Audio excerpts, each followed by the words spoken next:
Very good morning, very good evening dear students. 9th class में जैसे कि हमारा सेकंड चैप्टर जो चल रहा है जिसका नाम है is matter around us pure, हम यहाँ तक पहुँच गए हैं। आज का अपना टॉपिक है how can we separate a mixture of two immiscible liquids, यानी दो अघुलनशील द्रवों के मिश्रण को कैसे पृथक कर सकते हैं। देखो, let's try to separate kerosene oil from water using a separating funnel. Pour the mixture kerosene oil and water in a separating funnel. Let it stand and undisturbed for some time so that separate layers of oil and water are formed. Open the stop cock of the separating funnel and pour out the lower layer water. Carefully close the stop cock of the separately funnel as the oil reaches the stop cock. अब देखो ध्यान से, आइए keep के प्रयोग से मिट्टी के तेल को जल से पृथक करने का प्रयास करें। कैसे होगा देखो, सबसे पहले क्या करेंगे, मिट्टी के तेल को यानी मिट्टी के तेल और जल के मिश्रण को यानी मिट्टी का तेल था ना, केरोसिन को जल को साथ में करो, उनको पृथककरण कीप में डालो, एक कीप होगा उसके अंदर डालो, फिर कुछ देर के बाद इसे शांत छोड़ दो, मतलब उसके अंदर कुछ हलचल मत करो ताकि जल और तेल की पृथक परतें तैयार हो जाए। फिर क्या, केरोसिन अलग हो जाएगा, वाटर अलग हो जाएगा। फिर क्या, पृथककरण कीप के स्टॉक कॉक को खोले तो सावधान नीचे वाले जल की परत को निकाल लें। फिर क्या होगा, नीचे वाला जो जल की परत हट जाएगी और जैसे ही तेल नीचे पहुंचे स्टॉप कॉर्क को बंद कर दो। अब जो चीज नीचे चली गई वो तो स्टॉप कॉर्क से चली गई और बाकी चीजें थी। अब देखो एप्लीकेशन, इसके अनुप्रयोग क्या है। To separate mixture of oil and water in the extraction of iron from its ore, the lighter slag is removed from the top by method to leave molten iron and the bottom of the furnace, यानी the principle is that immiscible liquid separate out in the layering depending on their densities. अब देखो ध्यान से कि तेल तथा जल के अघुलनशील मिश्रण को पृथक करने में, धातु शोधन के दौरान लोहे को पृथक करने में। अब उससे पहले मैं एक और चीज बता देता हूँ इसमें अलग कैसे हुआ। देखो, जैसे दो चीजों को जोड़ा, यानी कि इसके अंदर डाला, फिर एक उसके ऊपर कीप ढक लिया, स्टॉप कॉक लगा दिया, ऊपर एक कीप लगा दिया, सेपरेटिंग फनल, फिर केरोसिन ऑयल और जल को साथ में डाला। फिर क्या, थोड़ी देर के लिए आप उसको छोड़ दो। फिर क्या होगा, ऑटोमेटिक ही मतलब वो क्या होगा, थोड़ी देर शांत छोड़ने के बाद जल अलग हो जाएगा, केरोसिन की अलग परत हो जाएगी। जैसे मैं नॉर्मली एग्जाम्पल देता हूँ हल्का सा, अब मिट्टी में कचरा होता है, टाँके में पानी भरता है तो अपन थोड़ी देर 5 मिनट के लिए उसको शांत छोड़ते हैं तो ऑटोमेटिक नीचे बैठ जाता है पेंदे में। इसने क्या किया, पेंदे से जल को हटा दिया, ऊपर केरोसिन को, और केरोसिन या तेल की बूंदे हमेशा आप पता ऊपर जल के ऊपर बनती है परत।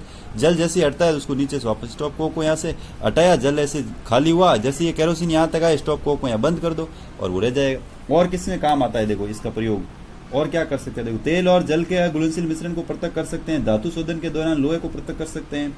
इस विधि के द्वारा हल्के स्वैग यानी धातु मल को ऊपर से हटा लिया जाता है तथा भट्टी की निचली सतह पर पिघला हुआ लोहा शेष रहता है। सिद्धांत के अनुसार आपस में नहीं मिलने वाले द्रव अपने घनत्व के अनुसार विभिन्न परतों में पृथक हो सकते हैं, यानी जो जल द्रव आपस में मिलते नहीं है ना, उनको भी हम पृथक कर सकते हैं। इसके द्वारा धातु शोधन की प्रोसेस के द्वारा। अब देखो, how can we separate a mixture of salt and camphor. अब देखो, नमक तथा कपूर, कपूर के मिश्रण को कैसे पृथक कर सकते हैं। देखो, we have learned in chapter first the camphor changes directly from solid to gaseous state on heating, so to separate such mixture that contain a sublimable voltage components from a non-sublimatal impurity, the sublimation process is used. Some example of solids which sublime are ammonium chloride, naphthalene and anthracene, ठीक है, anthracene. फिर देखो इसका देखना ध्यान से, कपूर को अपने लास्ट चैप्टर में पढ़ा था, कपूर को गर्म करने पे ठोस अवस्था सीधे गैस में बदल जाता है। ये मैंने उस समय पढ़ाया था आपको, उसको बोलते हैं सब्लिमेशन। क्या बोलते हैं, सब्लिमेशन, ताप शोधन। यानी इस प्रकार उन मिश्रण जिनमें ऊर्ध्वपातन, इसको ऊर्ध्वपातन बोलते हैं, सब्लिमेशन हो सकने वाले अवयव हो ऊर्ध्वपातित न होने से योग्य अशुद्धियां नमक से पृथक करने के लिए ऊर्ध्वपातन की प्रक्रिया को, इसमें क्या होता है, इस चीजें डायरेक्ट पृथक नहीं होती है, इसलिए इन ऊर्ध्वपातन की जो भी प्रोसेस होती है उनमें सब में अपन किसका प्रयोग करते हैं, नमक का प्रयोग करते हैं। और अमोनियम क्लोराइड, नेफ्थलीन, एंथ्रासीन इत्यादि ऊर्ध्वपातिक होने योग्य ठोस पदार्थों को सुधारने। इसके अलावा जो है ना, जैसे नेफ्थलीन हो सकता है, एंथ्रासीन हो सकता है, ये चीजें ऊर्ध्वपातित हो सकती है, ठीक है ना। उसके बाद ये तो थे ऊर्ध्वपातन के। अब इससे आगे अपन जाते हैं, अगला है आपके is the dye in black ink का सिंगल कलर। अगला अपने प्रैक्टिकल है कि क्या काली स्याही में डाई का एक ही रंग है, क्या काली स्याही में एक ही रंग है।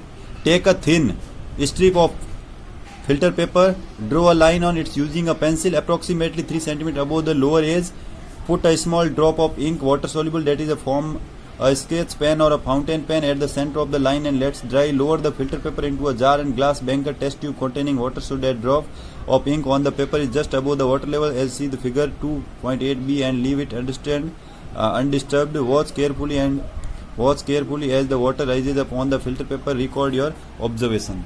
अब देखो ध्यान से. Now answer क्या होगा? What do you observe that the filter paper as water rises and do you observe that colors on the filter paper so paper stripped? What according to you can be the reason for the rise of colored spot on the paper strip? The ink that we use has water as the solvent and the dye is soluble it as the water rises on the filter paper it's take along with the dye particles. Usually a dye is a mixture of two or more colors. The colored component that is more soluble in water rises faster and in this way colors get separated. फिर क्या लिखा हुआ है? The process of separation of components in the mixture is known as chromatography. Chroma in Greek means colour. This technique was first used for separation of colour so this name was given. Chromatography is the technique used for separation of those solutes that dissolve that dissolve in same solvent with the advancement in technology. 2 minute रुक जा रहे. Newer techniques of chromatography have been developed. You will study about chromatography in higher classes. अब देखो अपन इसके बारे में पढ़ते हैं. काली स्याही वाला, ठीक है ना. इसमें क्या है, जो चाणक पत्र होता है, जो जिसे छानते हैं, उन पत्र की एक पतली परत लेनी, मतलब बिल्कुल पतला जैसे होता है जाली के टाइप. इसके निचले किनारे से 3 सेंटीमीटर ऊपर पेंसिल से एक रेखा खींच लें. देखो जैसे इसने खींची है, एक पेपर लिया, पेपर से थोड़ी सी 3 सेंटीमीटर ऊपर देखो spot of line drawing bye pencil. ये पेंसिल से एक लाइन इसने ड्रॉ कर दी. इस ड्रॉइंग को ध्यान से देखो. फिर क्या करना है, उस रेखा के बीच में जल से घुलनशील काली स्याही की एक बूंद रख लो. इसे सूखने दे. ये इस लाइन के ऊपर एक काली स्याही की बूंद डाली है, उसको सूखने देना है. फिर क्या करना है, देखो ध्यान से. जल जार, बीकर या परख नली में जल लें. उसमें सानक कागज को इस प्रकार रखें कि वह जल की सतह से ठीक ऊपर रहे, जैसा कि चित्र में दर्शाया गया है. ये देखो इसमें कुछ लिया है, फिर उस पेपर में थोड़ा सा वाटर लिया, वाटर के अंदर उस पेपर को डाल दिया. जैसे इसने डाला वैसे वैसे आपको डालना है, ठीक है. फिर देखो इसको शांत छोड़ देना है. जैसे ही जल सानक पत्र पर ऊपर की ओर उठे, सावधानी पूर्वक देखें. जैसे ही वो जल ऊपर उठते जाएगा, आपको धीरे धीरे उसको नोट करना है. जैसे जैसे जल ऊपर की ओर उठता है, आपने चाणक पत्र पर क्या देखा? क्या आपने चाणक पत्र के टुकड़े पर विभिन्न रंगों का अवलोकन किया? आपके मतानुसार रंग के चाणक पत्र के ऊपर उठने का क्या कारण है? तो जो स्याही हमने प्रयोग की थी उसमें जल विलय के रूप में और डाई विलय के रूप में, यानी जो हमने जो चाणक पत्र प्रयोग किया था वो एक सॉल्वेंट था. क्या था? सॉल्वेंट. तो एक तो उसके अंदर जैसे वो सॉल्यूशन था, ठीक है ना. तो एक वो सॉल्वेंट है और एक सॉल्यूट है. सॉल्वेंट तो है वाटर और डाई है सॉल्यूट. जैसे ही जल चाणक पत्र के ऊपर की दिशा की ओर अग्रसर होता है, ये डाई के कणों को भी अपने साथ ले जाता है.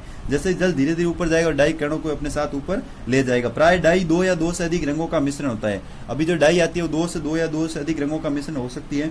तेजी से ऊपर उठता है, इस प्रकार रंगों का पृथक्करण संभव हो सकता है. वो तेजी से धीरे धीरे उठता है, इस प्रकार हम आराम से रंगों का पृथक्करण कर सकते हैं. मिश्रण को, घटकों को पृथक करने की इस विधि को क्रोमेटोग्राफी कहलाती है. मतलब मिश्रण में से, कोई भी सॉल्यूशन में से इस प्रकार के डिफरेंट करना, अलग करना घटकों को, उसको बोलते हैं अपन क्रोमेटोग्राफी. क्या बोलते हैं? क्रोमेटोग्राफी. जो ग्रीक भाषा में क्रोमा का अर्थ होता है रंग. इस विधि को सबसे पहले रंगों को पृथक करने में प्रयोग किया गया था, इसलिए इनका नाम भी क्या पड़ गया? क्रोमेटोग्राफी. ये एक ऐसी विधि है जिसका प्रयोग उन विलय पदार्थों को पृथक करने में किया जाता है जो एक प्रकार के विलायक में घुले होते हैं.